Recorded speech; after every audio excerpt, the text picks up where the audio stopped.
रणो सिद्धसाहुदं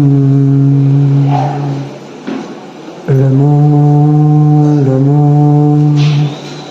सिद्धसाहुदं रमो रमो सिद्धसाहुदं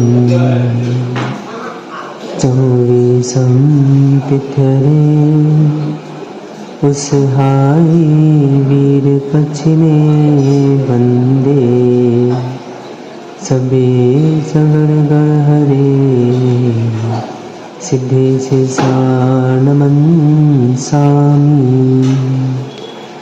नमो रहंताड़ं नमो सिद्धाड़ं नमो आयर्याणं नमो वज्रायाणं नमो सिद्धसाहुदं।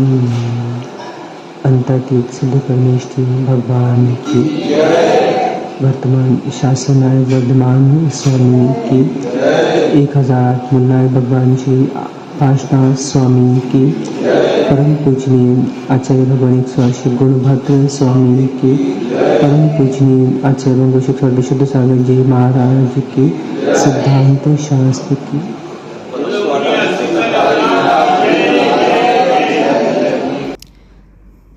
बहुत समय से मुझसे कुछ लोग पूछ रहे थे कि महर्षि कैसे आपकी मोक्ष मार्ग की यात्रा प्रारंभ हुई और आप कब घर से निकले, कहाँ आपका अध्ययन हुआ।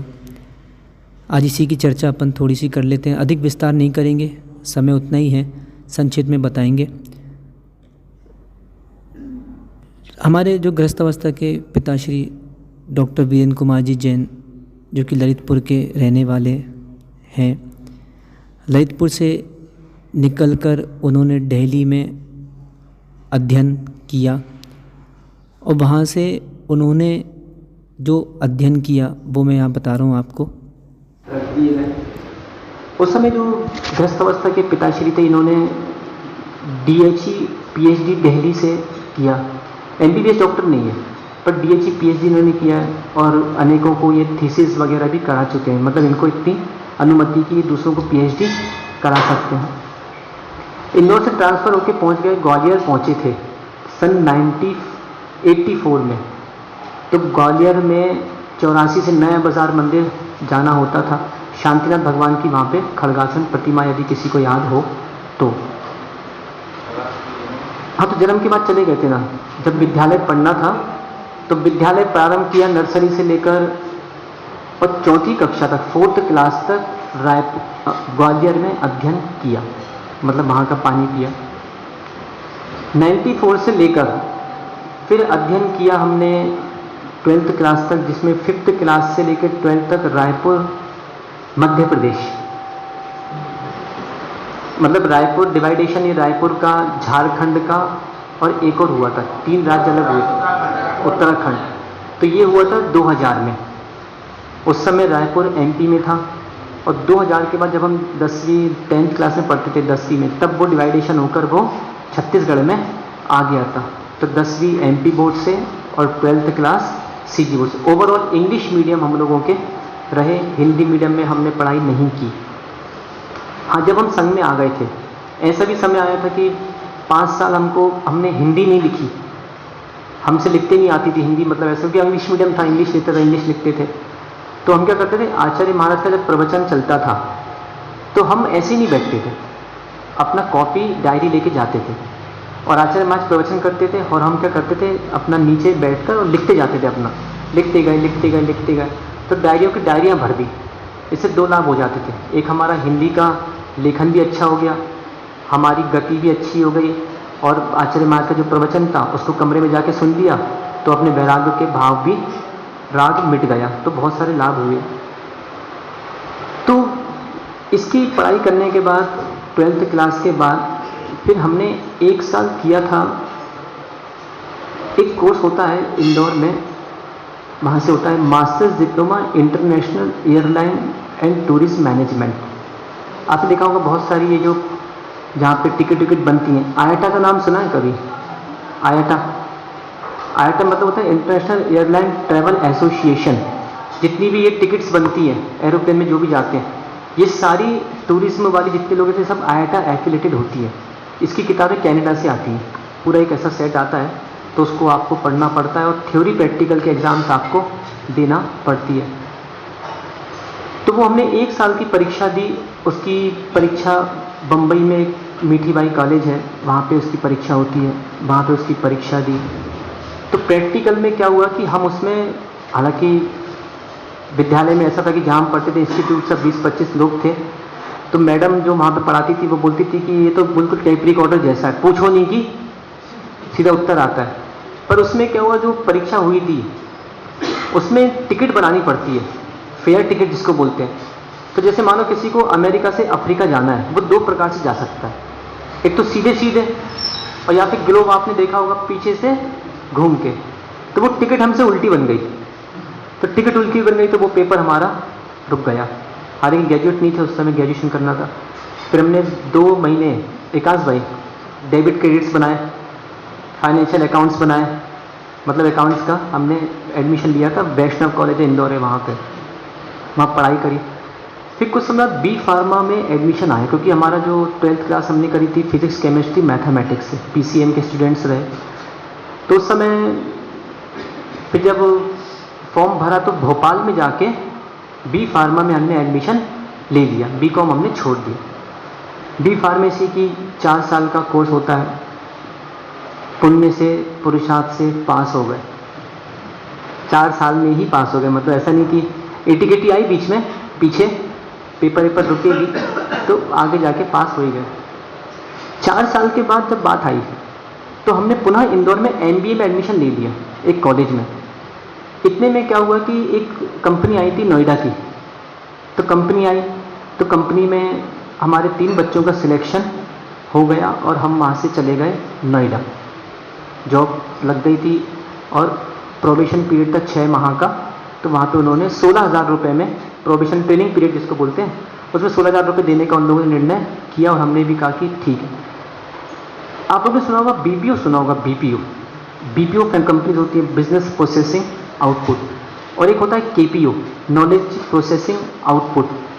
तो इन्होंने जब हमको यहाँ से लिया था भोपाल से, तो इन्होंने बता के दिया था कि महाराज जी नॉलेज प्रोसेसिंग, महाराज जी नहीं उस समय तो हम गृहस्थ थे, बोले आपको KPO में हम आपको एडमिशन दे रहे हैं, आपको KPO की जॉब करना है। जब वहाँ पहुँचे हम तो पता पड़ा कि ये तो BPO की जॉब है, क्योंकि समय था शाम को 5 से सुबह 2 बजे तक नाइट शिफ्ट, जो कि फॉरेन बेस्ड कंपनी थी।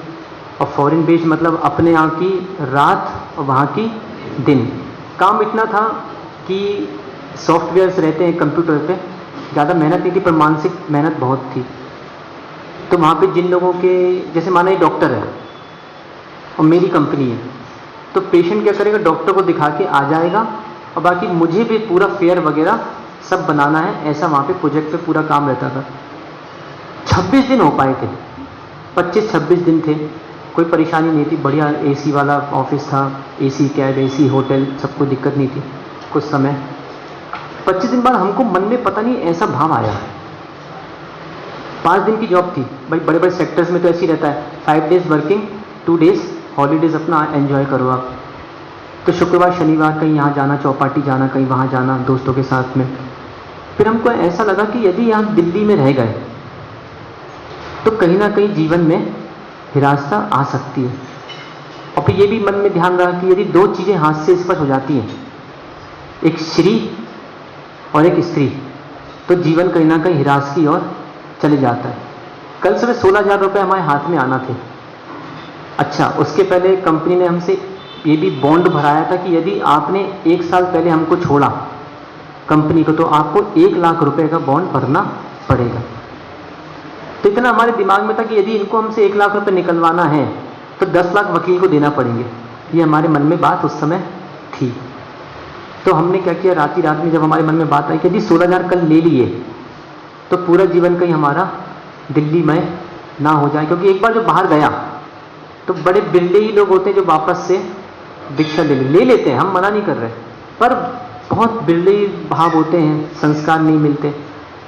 तो वहाँ से हमने रात में एक लेटर डाला कि भैया हमारे जो डॉक्टर हैं हमारे, गृहस्थ के डॉक्टर, उन्होंने मना कर दिया है कि रात को काम मत करो, और रात में काम करने से तबीयत खराब होगी और ऐसा ना वैसा, इसलिए हम जा रहे हैं। तो कल सुबह पैसे आने तो हमने पैसा नहीं दिए, चाहते तो लेके भी हम भाग सकते थे, पर हमने कहा नहीं, किसी को धोखा देना अच्छी बात नहीं है। तो हमने उनको बता के और हमने कहा कि अब हम जा रहे हैं। तो वहाँ से हम निकल के सीधा सीधा इंदौर वापस से पहुँच गए। वहाँ पे कुछ दिन हमने फिर प्रोडक्शन में काम किया, दवाइयाँ बनाते हैं, वहाँ पे हमने सीखा कि कैसे कैसे करने हैं, प्रोडक्शन में कैसे काम किया जाता है, वो हमने कार्य किया। फिर हमने वहाँ प्रोडक्शन भी हमको ऐसा लगा तो जेल जैसा काम है, सुबह 6-9 बजे अंदर और शाम को 6 बजे बाहर। अच्छे लोग थे, बहुत सारे जैन लोग भी थे काम करना, लड़के लड़कियाँ सब लोग थे, टिफ़िन लेना साथ में सब वहीं पे चलता था। फिर हमारे मन में विचार आया कि ये सही नहीं है, यहाँ से चलो। यहाँ से चले, वहाँ से निकलने के बाद फिर हमने रायपुर आए। हम एक बार फिर ग्वालियर पहुँच गए जॉब करने, मार्केटिंग। फिर वहाँ भी गए तो वहाँ से 2 दिन से आए। फिर हम रायपुर में वापस पहुँचे। तो रायपुर में उस समय जो माता पिता थे वो रायपुर में रहते थे और तीनों भाई इंदौर में रहते थे। आज भी 2 भाई रहते हैं, एक भैया मुनि है। फिर रायपुर में रहे तो हमने फिर वहाँ से एक बार हमारी मीटिंग भोपाल में हुई। भोपाल में मीटिंग हुई तो इसके पहले तक हमने कभी साधुओं का बिहार तो कभी नहीं कराया। जहाँ तक हमको याद है हमने कभी साधुओं का बिहार नहीं किया, क्योंकि रायपुर में इतने साधु आते भी नहीं थे पहले उस समय। और तो अभी रायपुर का बहुत नाम प्रसिद्ध हो गया, साधुओं का आवागमन चौमासे होने लग गए, भक्तगण भी समझदार हो गए। तो रायपुर से हम उस समय निकले भोपाल से, मतलब मीटिंग थी, भोपाल पहुँचे। तो वहाँ पे मीटिंग में वहाँ से हम फिर आचार्य महाराज उस समय ललितपुर में विराजमान थे। और उस समय हमारे मन में आया, उस समय हमारी उम्र थी 25 साल की। भोपाल में मीटिंग में गए तो हम कुछ ऐसा लगा हमको कि अब थोड़ा सा दिशा बदलना होगी। उस समय पैसे मिलते थे लगभग, मुझे लगता है 23,000 रुपये मिलते थे। मार्केटिंग चलती थी, मार्केटिंग में कर ली थी जॉब।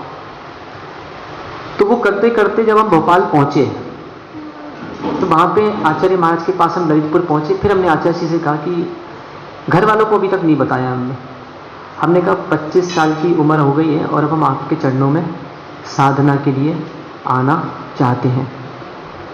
आचार्य जी ने बोला कि एक शास्त्र थी छोटी सी, वो दी और कहा कि एक काम करना भाई, तुम माता पिता को लेके आ जाना, उनसे अपन बात कर लेंगे, फिर आगे देखते क्या करना है। फिर हम घर गए, जॉब तो हमने छोड़ दी थी, रिज़ाइन हमने वहाँ कर ही दिया था। फिर हम घर गए तो फिर हो सकता है कि वैराग की कणिका कम होगी अभी। फिर हम उस समय हम अहमदाबाद चले गए। अहमदाबाद में एक कंपनी में इंटरव्यू दिया तो फिर से हमको रायपुर काम करने के लिए हेडक्वार्टर मिला। हमने 4 महीने फिर से काम किया।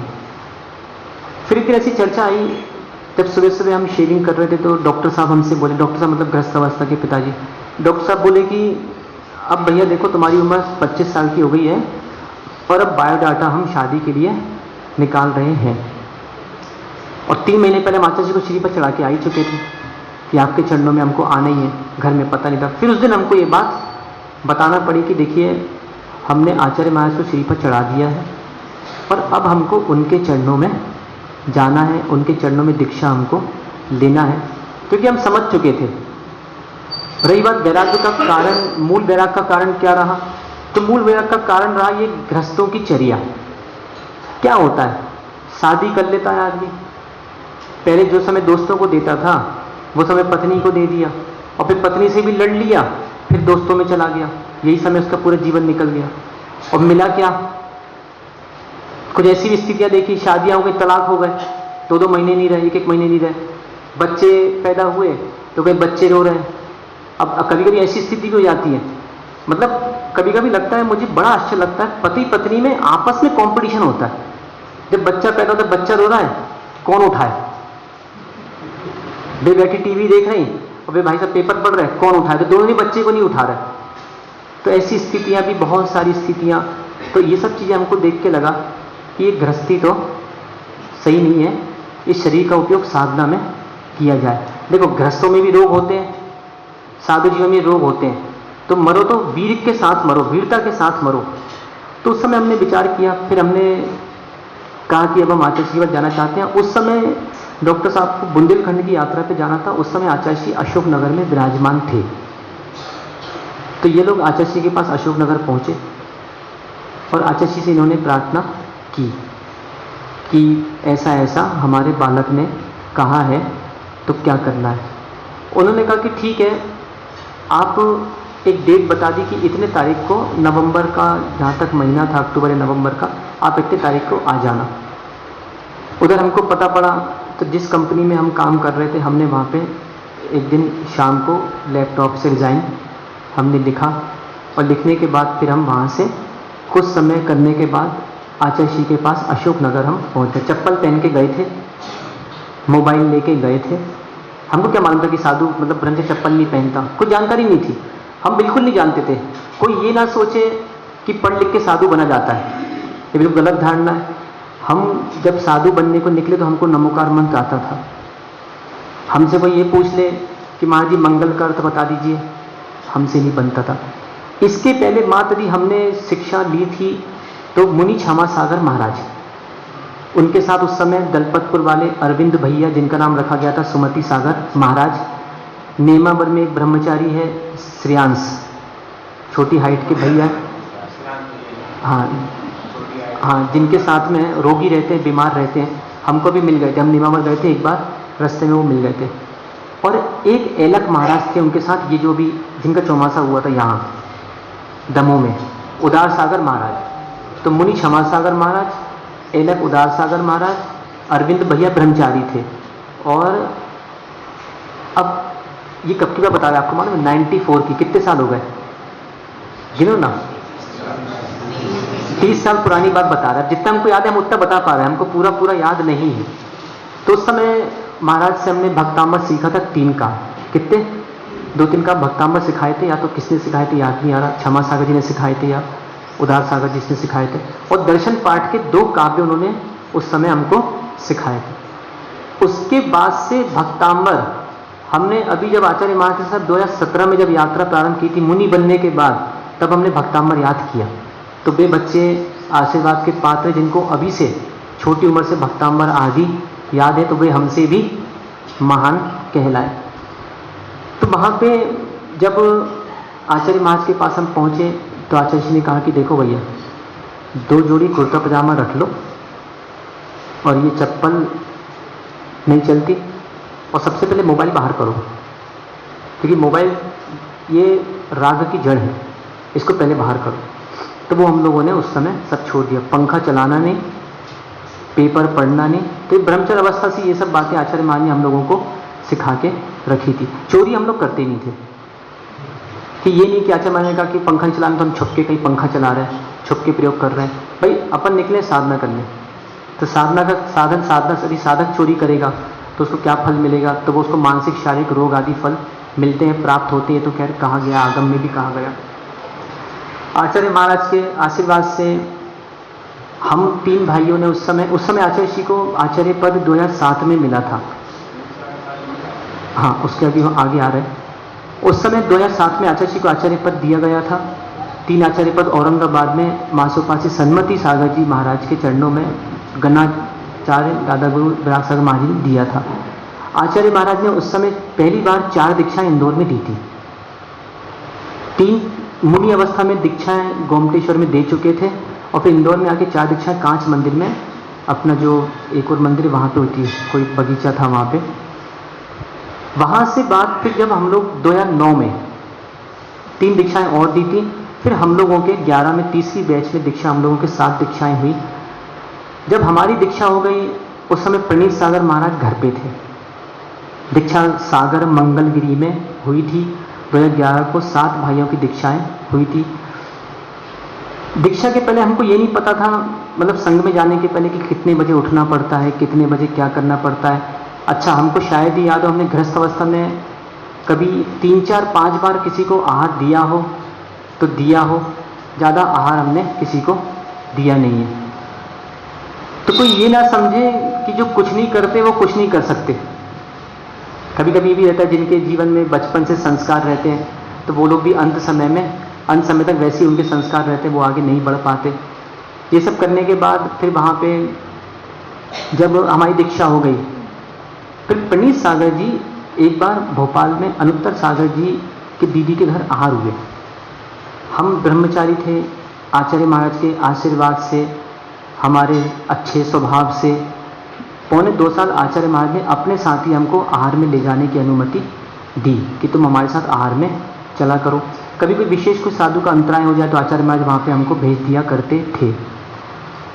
एक बार भोपाल की घटना थी कि जब प्रणीत सागर उस समय शर्ट पैंट में थे, चेतन, हम आचार्य महाराज को आहार करके निकले तो जब वो बाहर आए तो आचार्य महाराज ने जब उनको देखा शर्ट पैंट में तो वे भी चकरा गए कि बोले अरे तुमने कपड़े पहन लिए, मुझे बताया भी नहीं, और ये कैसी बात है, क्या बात है। कोई बात नहीं, फिर उनको बता पड़ा कि नहीं भैया ये तो डबल रोल है, तो ही नहीं। फिर जब कमरे में पहुंचे तो मनोज्ञ सागर महाराज थे, जो हमारे आचार्य महाराज के सबसे प्रथम दीक्षित शिष्य हैं, किसी कारणवश अस्वस्थता के कारण शिखर जी में रह रहे हैं, तो उन्होंने देखा कि बोले अरे वो भी चकमा खा गए। तो उनका तो मौन चल, सामयिक चल रही थी, उन्होंने सामयिक तोड़ी, सामयिक तोड़ के बोले, क्योंकि देखो शास्त्रों में भी लिखा है धर्म का नाश हो रहा हो आप सामयिक तोड़ो, धर्म का नाश हो रहा हो तो रात को भी बोलो, पर धर्म का नाश नहीं होना चाहिए। तो उन्होंने बोला कि उन्होंने समझाने के तौर पे कि देखो अच्छी बात नहीं, तुमने कपड़े क्यों पहन लिए, और क्या बात है, अभी तो तुमको आए हुए कुछ ही दिन हुए हैं, ऐसा ना वैसा। तब पता पड़ा कि ये दोनों एक जैसे हैं। एक बार घटना पन्ना की है, पन्ना में फिर क्या हुआ, धीरे धीरे ये बन गए ब्रह्मचारी। हमारी दीक्षा के बाद प्रणीत सागर बन गए ब्रह्मचारी। ब्रह्मचारी बने तो पहले तो क्या था, लोगों को लगता था कि ब्रह्मचारी गृहस्थ हो गए, अब हमारी दीक्षा होगी हम बन गए मुनि, वो बने कपड़े वाले। अब लोगों के मन में क्या आता है कि ये कपड़े वाले ब्रह्मचारी बन गए। एक बार विदिशा की घटना है, विदिशा में संघ का वाचना हो रही थी, एक लड़का था भोपाल से आया और ये उस समय नहा रहे थे टाविल लपेट के, और हम सामयिक में थे, 1 बजे की बात होगी, कटिंग वटिंग करा के जो भी आया होंगे। तो वो लड़के ने देखा और लड़के ने बोला कि महाराज नहा रहे हैं टाविल लपेट के। उसको भ्रम हो गया 2 मिनट के लिए कि महाराज लोग भी नहाते हैं। तो उसको लगा कि अब मैं घर जाता हूँ भैया, धर्म भरम तो सब ऐसे ही लगता है मुझे, साधु वाधु बचे नहीं बचता। तो उसने बोला चलो कुछ देर और दूसरे साधुओं के मैं दर्शन करके जाता हूँ।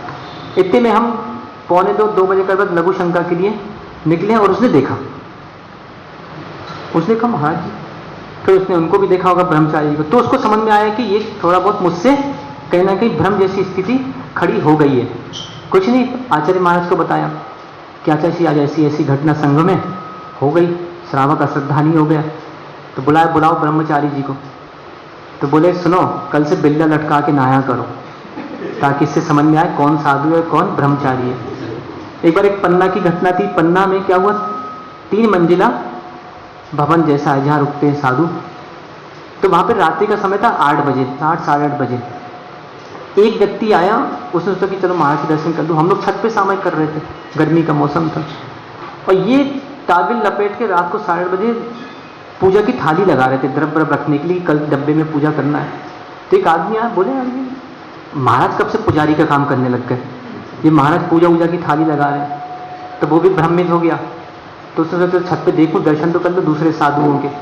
तो पहले पाटे पे हम, अब वो 3 बार नीचे ऊपर हुआ, उसने बाद में बताया कि बोले चक्कर क्या है, ये कोई दूसरा रास्ता है क्या, ये महाराज करते क्या है, क्या यहाँ से गए कि वहाँ से गए, करते क्या है। तो उसको बाद में पता पड़ा कि नहीं ये दोहे एक सा नहीं, ठीक है। 2013 में लगभग प्रणीत सागर महाराज की दीक्षा हो गई, चेतन भैया की। अब ये तो ठीक है, अब दीक्षा होने के बाद भी समस्या आने लगी। कैसी समस्या, माना प्रधान दिया यहाँ से रिंकू भाई के यहाँ, और बबलू भाई का घर पड़ गया आगे, और इनने प्रदान कर दिया माना प्रणीत सागर का, और हम चल रहे पीछे। तो प्रणीत सागर का हमको चल रहा है तो कहो हमसे निवेदन करें महाराज जी चलिए, ऐसी स्थिति होने लग गई। अच्छा, आहार करके आने लगे तो लोग पूछने लग गए महाराज जी आज आपने गुलाब जामुन क्यों नहीं लिया, जबकि गए उस प्रणीत सागर उनके यहाँ से पूछ हमसे रहे।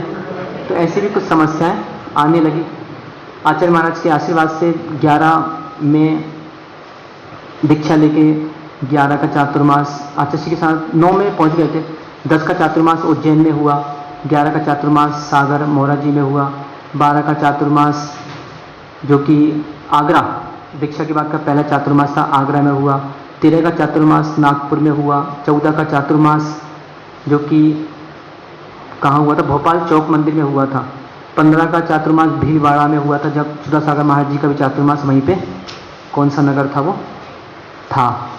16 का चातुर्मास भिलाई में हुआ, 17 का चातुर्मास इंदौर में हुआ। इंदौर चातुर्मास के बाद संघ का गमन गोमटेश्वर के महामस्त के अभिषेक में हुआ। चातुर्मास के बाद अच्छे पहाड़िया जी श्रावक थे, उनकी इच्छा थी कि पूरा संघ हैदराबाद एक बार तेलंगाना स्टेट में धर्म की महती प्रभाव न हो, तो उन्होंने गोमटेश्वर से पूरे संघों को लिया, लगभग 20-25 साधु, मुझे ऐसा लगता है अनुमान, पूरे 850 किलोमीटर एक परिवार ने कर्नाटक की पूरी यात्रा कराई, और 850 किलोमीटर यात्रा कराने के बाद फिर वो 850 किलोमीटर हैदराबाद ले गए। अच्छा, सारी बहुएं बिल्कुल व्यवस्थित चौके में सब काम करती थी, अच्छे श्रावक थे, बहुत आनंद आया उस बिहार में। वहाँ बिहार करने के बाद जब आचार्य महाराज का चातुर्मास औरंगाबाद फिक्स हो गया था, और वहाँ से बीच में जिंतूर पड़ता है, जहाँ पे भी सौम्य सागर महाराज और 5 मूर्तियाँ निष्प्रय सागर वगैरह रहीं, तो जिंतूर के पास एक 4 ठाणा गांव पड़ता है। तो वहाँ से संघ की प्रभावना के लिए संघों की चर्चा हुई कि कौन से संघ को कहाँ प्रभावना करना है, तो अब निकलिए आप लोग। तो एक तरह से हमारा किसी और से संघ होना था, फिर बाद में प्रणीत सागर जी और हम दोनों का उपसंघ बना कि चलो भाई दोनों आप लोग अब मुनि बन गए, अब आप लोग धर्म की प्रभावना कीजिए। तो वहाँ से आके जालना महाराष्ट्र का पहला चौमासा हम लोगों ने किया। अच्छी धर्म की महती प्रभावना महाराष्ट्र के पूरे प्रदेश में हुई। वहाँ से हम लौटे जालना से, तो बीच में इटारसी में आचार्य महाराज से मिलन हुआ। उसके पहले श्रावक महेंद्र, इनका नाम था, ये महाराज जो बैठे हैं सुकुल सागर, इनका नाम था महेंद्र। इन्होंने दर्शन किए रावेर के पास, तो इन्होंने अब चर्चा अपनी बताई थी कि दीक्षा दिवस के दिन। और एक ब्रह्मचारी जी और थे, तो हम लोगों ने इनको लेकर पन्ना में, इटारसी में हमने आचार्य महाराज के आशीर्वाद से इन लोगों को संघ में प्रवेश दिया। जो भी आज तक हमारी जो भी सारी आज तक जितनी भी दीक्षाएं, जो भी मतलब केश कंचन हुए, व्रत दिया, सब आचार्य महाराज के अनुमति से ही सारे काम हो रहे हैं। और आचार्य महाराज का भी ये नियम है, वो भले इतने बड़े हो गए आज के समय में, पर जब भी वो भी दीक्षाएं देते हैं तो शिष्यों को संघ के दर्शन के लिए भेजते हैं। पूज्य आचार्य विद्यासागर महाराज जी के पास दर्शन के लिए भेजते हैं, अपने गुरु के पास दर्शन के लिए भेजते हैं, और भी वरिष्ठ आचार्यों के पास दर्शन के लिए भेजा जाता है। तो एक बहुमान होता है। तो वहाँ पे इटारसी में लेके फिर बाद में पन्ना चातुर्मास हमने एक किया। पन्ना के बाद सम्य शिखर जी गए, सम्य शिखर जी से आए, फिर यहाँ पे हमने गुनौर, देवेंद्र नगर, और फिर ब्रजपुर में उसके पहले महाराज महेंद्र ब्रह्मचारी, इनकी दीक्षा की अनुमति हमको आचार्य जी से मिली। सम्य शिखर में इनको हमने दीक्षा दी। दूसरे भैया थोड़ा सा विचलित हो गए, विचलित होने के बाद वो संघ छोड़ के चले गए। आज आचार्य महाराज के संघ में ही वो दीक्षित है। पहले शिष्य कहलाते हैं, अब वो गुरु भाई कहलाते हैं, वहाँ पे हैं वो।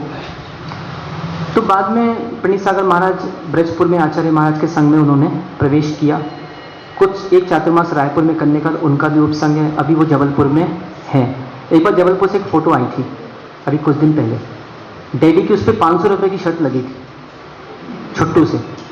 उसने फ़ोटो दिखाई कि बोले बताओ ये किसके हार हुए। एक छुट्टू ने एक महिला से पूछा तो वो बोलती है क्योंकि टंडन बगीचा वगैरह कहीं महाराज गए होंगे आहार करने, तो वहाँ के श्रावक की फ़ोटो ये होगी, जबकि वो जबलपुर के किसी श्रावक की फ़ोटो थी। तो डैडी ने बोला हो ही नहीं सकता कि ये प्रणीत सागर है, तो डैडी ने छुट्टू से 500 की शर्ट लगा ली। बाद में फिर हम यहीं से जंगल से निकले जा रहे थे, तो उन्होंने पूछा ये आप हो क्या, तो हमने कहा नहीं, तो वो शर्त हार के उन्हें 500 रुपये उनको देने पड़े। तो प्रणीत सागर महाराज का चातुर्मास भी गोंदिया हो रहा है। इसके बाद महिमा चातुर्मास कर कटनी गए। कटनी में 2 माह की वासना हुई। कटनी से दमोह आना हुआ था, और दमोह से पुनः जब दमोह आए थे तो 22 कितने मंदिर हैं दमोह में, 22-23 मंदिर हैं। एक दिन में पूरी यात्रा की। फिर मन में हमने ऐसा विचार बनाया था कि हे भगवान, दमोह में हमको मंदिरों के दर्शन करने मिले, तो विरागोदय के बाद पुनः दमोह हमारा आना हो। अब अपनी विशेष, ये तो खैर हमने संस्मरण बता दी, अब दमोह के बारे में थोड़ी सी बातें। तो दमोह विरागोदय से जब हमको आना था, अब चर्चा आएगी कौन से मंदिर जाना है। इतने सारे मंदिर है, जानना पहचान, क्या करोगे क्या करोगे, कभी कभी रहता है साधु के साथ प्रारंभ में समस्या आ जाती है। चर्चा हुई तो प्रियल भाई अपने जो कि नैमी नगर में हैं, उनसे हमारा परिचय 1 साल पहले का, 1.5 साल पहले का परिचय हमारा है। तो प्रियल भी उस समय, उसको भी कहीं जाना था, तो प्रियल ने भी थोड़ा सा उस समय वो भी कहीं चला गया। तो विश्रांत सागर महाराज उस समय बोले, आचार्य जी को भी निकलना था, मतलब कितना हमारा दुर्भाग्य, इतनी भीड़, आचार्य जी को उस समय जाना था, हमको भी समझ में नहीं आ रहा था कहाँ जाएं, क्या करें, कैसे जाएं, पूरी चर्चाएं समझ में नहीं आ रही थी। इतनी भीड़ की अंत समय में हम आचार्य जी के परिक्रमा भी नहीं लगा पाए, हम आचार्य वंदना भी नहीं पढ़ पाए। उधर विश्रांत सागर बोले कि महाराज जी हम दमोह जा रहे हैं, कुंडलपुर जाना है, आप फटाफट हमारे साथ चलो। तो चले उनके साथ, तो फटाफट शास्त्र वगैरह रख के 5 मिनट में आचार्य महाराज का यहाँ बिहार हुआ, हमारा इधर दमोह की ओर बिहार हो गया। नन्हे मंदिर पहुँचे। नन्हे मंदिर के बाद अब वो तो हमने सोचा कि नन्हे मंदिर में तो हम रुकेंगे नहीं, क्योंकि बहुत से साधुओं का आना जाना, ये वो, फिर क्रियाएँ ऊपर नीचे कभी कुछ रहता है, तो हमने कहा नहीं। फिर बात आई कि चलो भाई अब कहाँ जाना है, क्या करना है। तो हमारे विनय भाई से चर्चा होती रही। फिर किसी ने वहाँ सागर नाके मंदिर में फ़ोन किया कि सागर नाके मंदिर आप आइए। फिर हम सागर नाके मंदिर पहुँच गए। 2 दिन बाद ही उपाध्याय विश्रुत सागर महाराज भी वहाँ पे पहुँचे, हमारे पंचायत समिति के अध्यक्ष बबलू भाई साहब। अब कब से हमको जानते हैं ये तो हमको नहीं पता, देखा तो मैं था जब हम पहली बार दमोह आए थे, दमोह विरागोटे जाने के पहले, उस समय हिंदोरिया से आए थे। तो 2 लोग आए थे, 2 प्राणी बीच में हमको मिल गए थे रेलवे पटरी के पास, एक बबलू भाई साहब और दूसरे आपके साथ कौन आया था, पवन। इन्हीं के पक्के मित्र हैं, अब पता नहीं कच्चे हो गए, मुझे नहीं पता, कभी कभी होती है कुछ बातें हो जाती है, पक्के भी कच्चे हो जाया करते हैं। तो पवन भाई और ये लोग आए थे उस समय लेने। फिर धीरे धीरे जो भी आया था उनके चेहरे मुझे याद नहीं है। फिर दमोह सागर नाके गए तो वहाँ पे विश्रुत सागर महाराज रहे, उनके चरणों में बैठकर करीब उपाध्याय बन चुके थे। 20-25 दिन बहुत आनंद से रहे, सिद्ध चक्र विधान हुआ, सब कुछ हुआ। फिर हमने सोचा कि जो हमने सोचा था कि दमोह के मंदिरों के दर्शन करेंगे, सब कुछ होगा, तो अब ऐसा लगता है कि हमको वो बात नहीं हो पाएगी। और हम वहीं से दमोह सागर नाके से हम बाहर जाने वाले थे, मतलब बिहार हमारा सोचे थे हम भी जबलपुर तरफ या कहीं भी आचार्य महाराज के आशीर्वाद से हम भी बिहार करें। फिर एक दिन बात आई, चर्चा हुई कि भाई बिहार करना है, अन्य मंदिर भी जाना है। फिर बबलू भाई साहब एक दिन बोले कि महाराज जी आप सिंघई मंदिर चलिए, वहाँ पे धर्म की प्रभावना होगी, वहाँ पे 2 कक्षें, आप चलिए। हम ज़्यादा तो नहीं कर सकते, पूरे इतने बड़े संघ की तो हम नहीं कर सकते, पर आप लोग चल सकते हैं, आप चलिए। तो हमने भी विचार बनाया कि ठीक है एक काम करते हैं, चलते हैं। तो एक दिनांक दे दी। तो फिर बाद में सुबह बबलू भाई साहब, रिंकू भैया और कौन था, एक जय कुमार और कौन आया था तो मुझे पता नहीं, अच्छा अमरचंद जी आए थे, डैडी भी थे के साथ में, डैडी थे, अब याद नहीं है ना क्योंकि बहुत समय हो गया, नहीं रहता, कुछ चीज़ें याद नहीं रहती। सिंघई मंदिर में आना हुआ।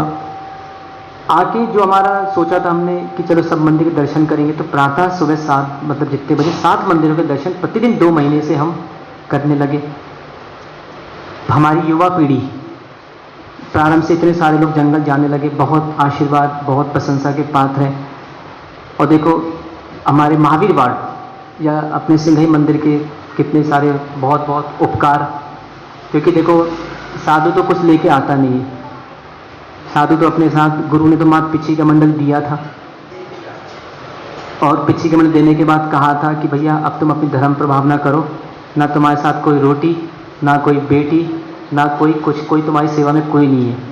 तो ये बहुत बड़ा समाज का उपकार है, संरक्षण किया। देखो यहाँ 3 मौसम देखे हमने इस खिड़की से, ठंड भी देखी, बारिश भी देखी और धूप भी देखी। तो देखा जाता है एक चौमासा जैसा सिंघई मंदिर में हो गया। तो यहाँ से सब देखा। यदि मान लो कमरा नहीं मिलता तो कहाँ रहते, क्या करते। तो ये अपने सिंघई मंदिर समाज का बहुत बड़ा उपकार कि यहाँ रहे। सभी युवा पीढ़ी, जब बीच में महावीर जयंती या IPL मैच चालू होने लगे तो युवा पीढ़ी सो गई। तो कहा जाता ना, बड़ों का हाथ तुम काम चालू करो, बड़ों का हाथ ऊपर से है। इसके बाद फिर हमारे संतोष भैया, सिंघई जी, बबलू भैया तो शुरू से जाते रहे, रिंकू भाई शुरू से जाते ही रहे, नरेंद्र भैया ने बीच में ज्वाइन कर लिया, डैडी ने भी बीच में जंगल जाने की, 74 साल का व्यक्ति, कितनी बड़ी बात। 7 मंदिर पूरे हमारे साथ प्रतिदिन पैर से पैर मिलाकर दर्शन करना। वैयावती में भी बहुत सारे लोग आने लगे। तो ये बहुत बड़ा उपकार कि वैयावती की कुछ ऐसे भी सज्जन रहे। देखो कहा जाता है कि शास्त्रों में भी लिखा है कि पहले साधु को आहार दो, उसके बाद स्वयं करो। तो जिन लोगों ने इस वाचना में साधु के लिए आहार दिए, चौके लगाए, वे बहुत आशीर्वाद के पात्र हैं। जिन जिन्होंने इस अंजलि पे एक बूंद पानी भी दिया है, सीधी सीधी बात है, उन्होंने साधु को साधु हत्या से बचाया, सीधे सीधे साधु को अभय दान दिया है। ये बहुत बड़ी प्रशंसा की पात्र है। आपके द्वारा जो आपने आहार दान दिया, उससे महती धर्म की प्रभावना दमों में हुई।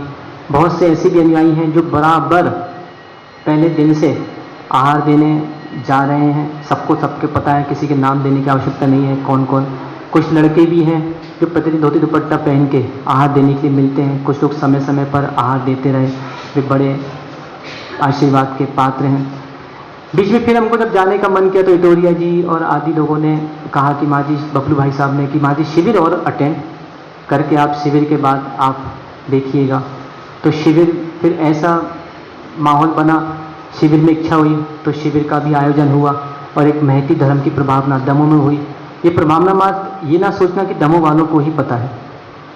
भाई ऋषि, जो कि बहुत अच्छा लड़का है, डैडी के घर का परिवार नाती है, उसने मोबाइल के द्वारा, हमारे विनय भाई, इन्होंने मोबाइल के द्वारा बहुत अच्छी पूरे दमों की अच्छे चित्र, चलचित्र पूरे देश में फैलाए, ताकि ये लोगों को पता पड़ा कि दमों में एक अद्भुत महती प्रभावना होती है। सभी अच्छे अच्छे भक्तगण दमों में रहते हैं। तो ये बहुत बहुत आप लोगों के लिए आशीर्वाद।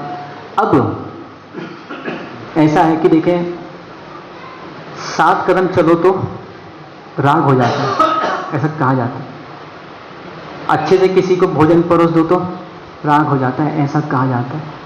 पर साधु का जीवन तो देखो कितना, कभी कभी लगता होगा आप लोगों को भी, एक गृहस्थ रहते हैं तो गृहस्थ कभी उदास हो जाए तो चलो भोजन कर लो, कहीं बाहर चौपाटी पे खा लो, चलो कहीं मोबाइल चला लो, चलो कुछ कर लो। साधु क्या करेंगे? साधु तो बहता पानी है, इन्होंने किसकी मानी है। कोई ये ना समझे कि महाराज को यहाँ पे कोई तकलीफ हो रही है क्या, तो देखा जाए तो जितनी माताएं हैं, अरे जब एक साधु, कितनी बड़ी बात है, एक माँ को छोड़ता है तो उसे समाज में अनेकों माएँ मिल जाती हैं। जब एक साधु घर में एक बहन को छोड़ता है, उसे अनेकों समाजों में बहन मिल जाती है। जब एक साधु एक भाई को छोड़ता है, उसे समाजों में अनेक भाई मिल जाते हैं। जब एक साधु एक पिता को छोड़ता है, उसे अनेक पिता मिल जाते हैं। और जब जिसके साथ इतने माँ, इतने पिता, इतने भाई बहन रहे, उसको परेशानी हो कैसे सकती है। तो ये बहुत बहुत उपकार सभी ने होता है। कभी कभी कुछ बातें बुरी भी लग जाती हैं। ग्रंथ आत्मानुशासन है, यहाँ बैठकर जिन्होंने प्रवचन सुना बराबर वे भी प्रशंसा के पात्र हैं। यदि हमारे प्रवचन में ऐसा कभी किसी को कुछ शब्द बुरे लग गए हों तो भैया हमको अपना परिवार का ही समझ के हमें क्षमा करना। होता है कभी कभी जंगल गए, दोपहर में माताओं ने कक्षाएं पढ़ी, तो कभी हमने किसी को कुछ कहा हो। उद्देश्य मात्र हमारा एक है, जीव रक्षा, और कोई उद्देश्य नहीं है। एक वैद्य भी होता है, वो कड़वी गोली खिलाता है, और कड़वी गोली खिलाने के बाद वो भी उसका उद्देश्य क्या रहता है, मात्र एक, जीव रक्षा। डॉक्टर भी सुई लगाता है, उसका सुई लगाने का उद्देश्य ये नहीं है कि उसे मार दो। सुई लगाने का उद्देश्य क्या है कि इसका रोग ठीक हो जाए।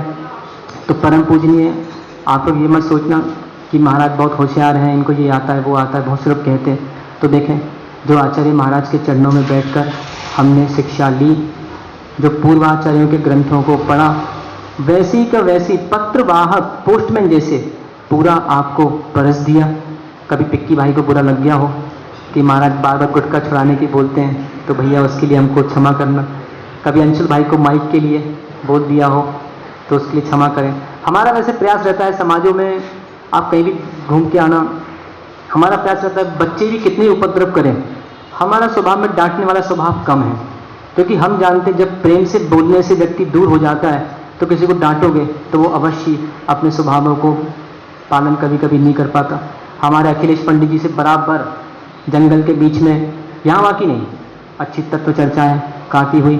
कभी हमारे शब्द ऊपर नीचे लगे हों तो हमको क्षमा कीजिएगा।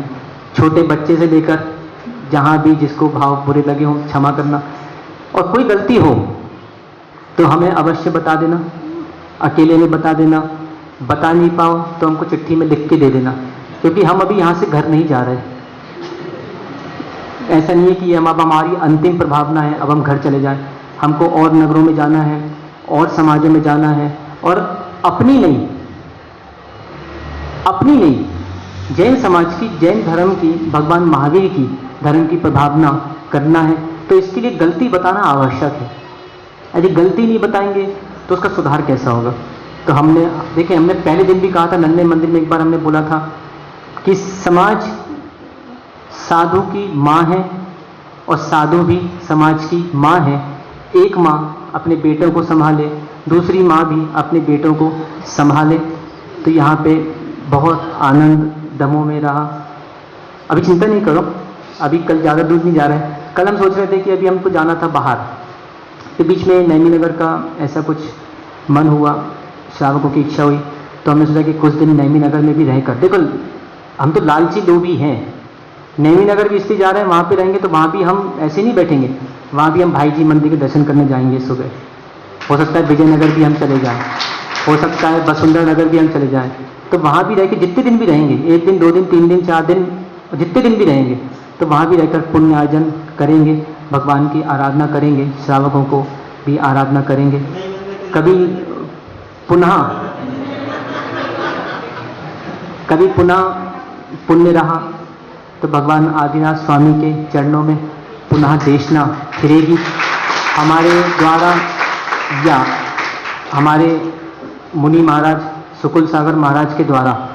यदि कोई भूल हुई हो तो क्षमा करना, क्योंकि देखिए संघ के बड़े का काम होता है, छोटे भी गलती करें तो बड़े को ही क्षमा समाज से मांगना पड़ती है। आचार्य महाराज भी कहा करते थे कि भाई यदि हमारे साधुओं से कुछ आपको हुआ तो आप हमें क्षमा करना। कभी कोई चौके में, वैसे देखिए हम सब पढ़े लिखे हैं, हमें भी पता है साधु की भ्रामरी वृत्ति होती है। भ्रामरी वृत्ति अर्थात साधु जैसे भौरा फूल में पराग तो लेता है पर फूल में कभी भी छेद करता नहीं है। ऐसे हमने भी पूरा प्रयास किया कि श्रावक के यहाँ चौके पर, हाँ उन माताओं से हम क्षमा याचना चाहते कि जो हमको आहट देना चाहती थी पर हम उस सामग्री को लेना नहीं चाहते थे, तो उसमें आपको संक्लिष्टता हुई होगी। कभी किसी के आलू बड़े, कभी किसी के चिप्स, कभी किसी के मखाने, कभी किसी के कुछ, माँ जी ले लो। तो देखो साधु का, हाँ ठीक है कोई बात नहीं, साधु का उतना ही रहता है। साधु वैसे आलू नहीं खाते तो समझने की बात है। तो साधु का इतने जितना आहार रहता है उतना ही करना चाहिए। बलू भाई से एक दिन कह रहे थे, बोले ये बहुत उत्साही संत हैं, आधे घंटे आहार करते हैं और यहाँ पढ़ाना वहाँ पढ़ाना, ये करना वो करना। तो देखो सीधी सीधी बात है, जब एक मजदूर होता है, कितनी गर्मी हो कितनी ठंडी हो, वो मजदूर बराबर कसड़िया उठाते। मैंने यहाँ देखा ना, आप तो आराम से चल रहे रोड पे, बेचारे वो मजदूर ने कितनी मेहनत की है। आज देखो ये आचार्य महाराज की फोटो लगी है, किसकी प्रशंसा हो रही है? फोटो की, पर पीछे कील को भी तो देखो, पूरा भार किसके ऊपर है इस फोटो का? कील के ऊपर होता है। तो देखें कभी कभी साधु का जीवन कील का हुआ करता है कि पूरा भार अपने ऊपर लेता है, परंतु किसी भी प्रकार की फोटो गिरना नहीं चाहिए। ये पूरी पूरी धर्म की महती प्रभावना होती है।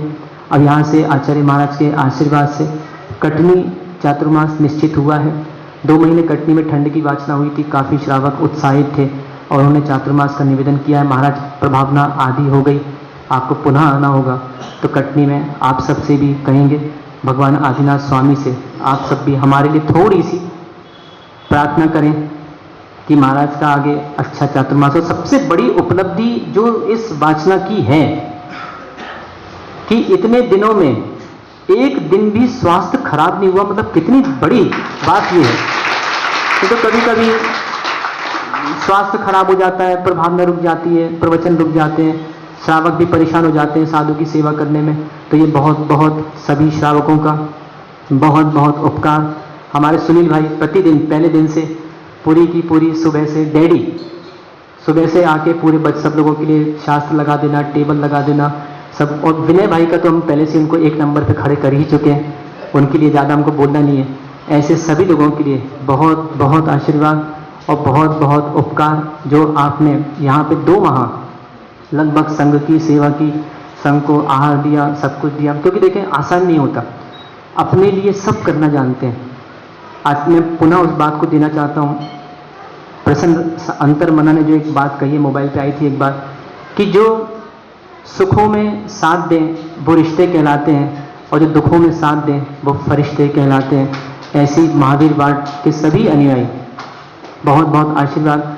जल्द ही आप लोगों भगवान आदिनाथ से हम प्रार्थना करेंगे, हे भगवान आपके बहुत अच्छे अच्छे प्यारे प्यारे भक्त हैं, सबका घर बना रहे। नए घरों में जो नई बहुएं आ रही हैं उन लोगों के लिए भी आप सबसे प्रार्थना करेंगे कि ऐसे उनको संबोधन देते रहें, खासकर बड़ी माताएं वगैरह उनको अपने अनुभव बताते रहें, ताकि वो लोग किसी प्रकार के घर में लांछन ना आए, घर बना रहे। ऐसा आदिनाथ भगवान से प्रार्थना कर रहे हैं। और ये भगवान, ये सब आपके महावीर के वार्ड के हैं, और जैसे आप बन गए एक दिन इनको अवश्य महावीर बनाना। सभी लोगों के लिए बहुत बहुत आशीर्वाद। भगवान श्री आदिनाथ स्वामी की